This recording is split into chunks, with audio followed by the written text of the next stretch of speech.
ವಿರಾಟ್ ಕೊಹ್ಲಿ ಅಂದರೆ ಕೇವಲ ಅಗ್ರೆಷನ್ ಮಾತ್ರನ ಅಥವಾ ಟೀಕೆಗಳನ್ನು ಕೇಳಿದರೆ ಕೊಹ್ಲಿ ನಿಜವಾಗಿಯೂ ಬದಲಾಗ್ತಾರಾ? ಮಾಜಿ ಕ್ರಿಕೆಟಿಗ ಸಂಜಯ್ ಮಾಂಜ್ರೇಕರ್ ಇತ್ತೀಚೆಗೆ ಕೊಹ್ಲಿ ಬಗ್ಗೆ ಒಂದು ಶಾಕಿಂಗ್ ವಿಷಯ ಬಿಚ್ಚಿಟ್ಟಿದ್ದಾರೆ. ಅದೇನು ಅಂತ ಈ ವಿಡಿಯೋದಲ್ಲಿ ನೋಡೋಣ ಬನ್ನಿ. ಇನ್ನು ಸಂಜಯ್ ಮಾಂಜ್ರೇಕರ್ ಪ್ರಕಾರ ವಿರಾಟ್ ಕೊಹ್ಲಿ ಟೀಕೆಗಳ ಬಗ್ಗೆ ತುಂಬಾ ಸೆನ್ಸಿಟಿವ್ ಅಂತೆ. ಅಂದರೆ ಯಾರಾದರೂ ಅವರ ಬಗ್ಗೆ ನೆಗೆಟಿವ್ ಆಗಿ ಮಾತನಾಡಿದರೆ ಅದನ್ನು ತುಂಬ ಪರ್ಸ್ನಲ್ ಆಗಿ ತೆಗೆದುಕೊಳ್ತಾರೆ. ಕೊಹ್ಲಿ ಯಾವಾಗಲೂ ಜನ ಏನು ಹೇಳ್ತಾರೆ ಅನ್ನೋದು ನನಗೆ ಮ್ಯಾಟ್ರ್ ಆಗಲ್ಲ ಅಂತಾರೆ. ಆದರೆ ನಿಜ ಹೇಳಬೇಕಂದ್ರೆ ಅವರಿಗೆ ಪ್ರತಿಯೊಂದು ವಿಷಯವೂ ಗೊತ್ತಿರುತ್ತೆ.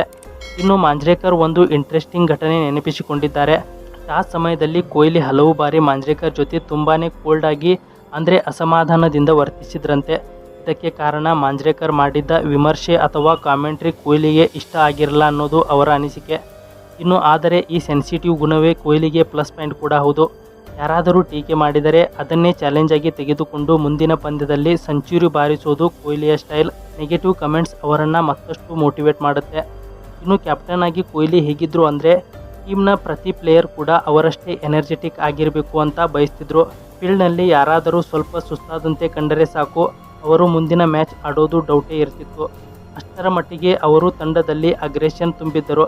ಇನ್ನು ಒಟ್ಟಿನಲ್ಲಿ ವಿರಾಟ್ ಕೊಹ್ಲಿ ಎಷ್ಟು ಫೈರ್ಡ್ ಅಪ್ ಆಗಿರ್ತಾರೋ ಅಷ್ಟು ಚೆನ್ನಾಗಿ ಪರ್ಫಾರ್ಮ್ ಮಾಡ್ತಾರೆ. ಇದೇ ಕೊಹ್ಲಿ ಬಿಟ್ಟು ಹೋಗಿರೋ ಅಸಲಿ ಪರಂಪರೆ ಅಂತ ಮಾಂಜ್ರೇಕರ್ ಹೇಳಿದ್ದಾರೆ. ಸ್ನೇಹಿತರೆ, ನಿಮಗೆ ಇದರ ಬಗ್ಗೆ ಏನು ಅನಿಸುತ್ತೆ ಕಮೆಂಟ್ ಮಾಡಿ ತಿಳಿಸಿ.